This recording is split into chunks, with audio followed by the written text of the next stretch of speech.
एक गांव में लल्लू जलेबी वाला रहता था। लल्लू जलेबी बनाता और बेचता। सुबह से शाम लल्लू की दुकान पर जलेबी खाने वालों की लाइन लगी रहती। यहाँ तक कि उसकी जलेबी खाने दूर गांव से लोग आते। अरे भाई, इस लल्लू के हाथ में तो जादू है। क्या जलेबी बनाता है ये। वाह, मजा ही आ गया। सही कहा सोनू भाई। लल्लू भैया, मुझे जरा 50 रुपए की जलेबी दे दो, घर ले जाऊंगा। घर वालों को भी आज खुश कर दूं। तो इस प्रकार लोगों को लल्लू की जलेबी बहुत अच्छी लगती। लल्लू अपनी प्रसिद्धि से जिंदगी में बहुत खुश था। एक दिन एक आदमी लल्लू की दुकान पर जलेबी खा रहा था। उसे जलेबी बहुत स्वादिष्ट लगी। उसने लल्लू से कहा, लल्लू भाई, तुम्हारी ये जलेबी तो बहुत स्वादिष्ट है। एक प्लेट और लगा दो। जलेबी तो उस आदमी को पसंद आ ही गई थी। खाते खाते उसने लल्लू से कहा, भाई मजा आ गया।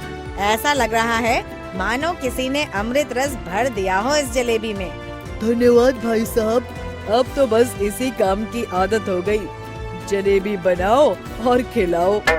वैसे अगर जलेबी के साथ बढ़िया मलाईदार रबड़ी भी होती तो मजा आ जाता। आपकी बात ठीक है, पर मुझे सिर्फ जलेबी बनानी आती है। वैसे भी जलेबी बनाने में सारा दिन बीत जाता है, तो रबड़ी कैसे बनाऊं? अरे लल्लू भाई, क्या बात करते हो। उसके लिए हलवाई रख लो। एक बहुत ही बढ़िया रबड़ी बनाने वाले हलवाई को जानता हूँ। कहो तो कल ही उसे ले आता हूँ। विश्वास करो, दुकान और भी अधिक प्रसिद्ध हो जाएगी। अब लल्लू उस आदमी की बात गौर से सुनने लगता है और मन ही मन सोचता है, हमारी जलेबी तो चल ही रही है कब से। कुछ पैसे तो हम जमा कर ही चुके हैं। अब जरा काम को बढ़ाया जाए। अरे बाबू, हम तैयार हैं। चलो फिर ठीक है लल्लू भाई, कल सुबह मिलो। अगली सुबह वो आदमी रबड़ी बनाने वाले हलवाई को लल्लू से मिलवाता है और काम भी शुरू हो जाता है।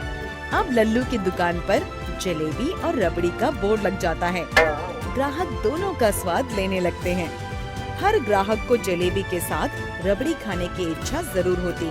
ग्राहकों को जलेबी और रबड़ी का साथ खूब भाने लगा। धीरे धीरे रबड़ी वाला भी लल्लू से जलेबी बनाना सीख लेता है। इसी प्रकार कुछ दिन बीत जाते हैं। एक दिन रबड़ी वाला लल्लू से आके कहता है, अरे लल्लू भैया, हम शहर तक जा रहे हैं सामान लेके।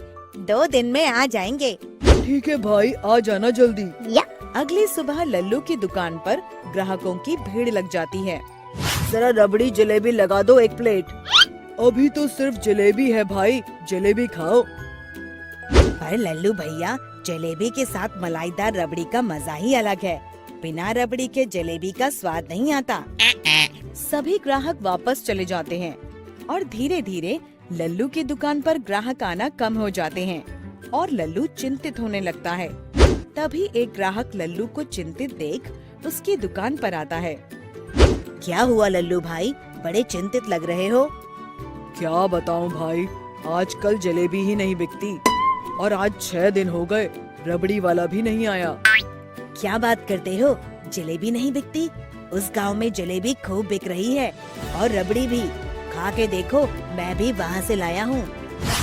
लल्लू रबड़ी और जलेबी खा के बोलता है, अरे ये जलेबी और रबड़ी बिल्कुल हमारे जैसी ही बनाई है। जरा चल के देखें, ये कौन है? तभी लल्लू दूसरे गांव के दुकान पर जाता है और देखता है कि वही हलवाई जो उसकी दुकान पर था, वहाँ रबड़ी और जलेबी बना रहा है। और ये क्या, वही दूसरा आदमी जिसने उस हलवाई को भेजा था, वो जलेबी बना रहा है। ये देख लल्लू हैरान हो जाता है।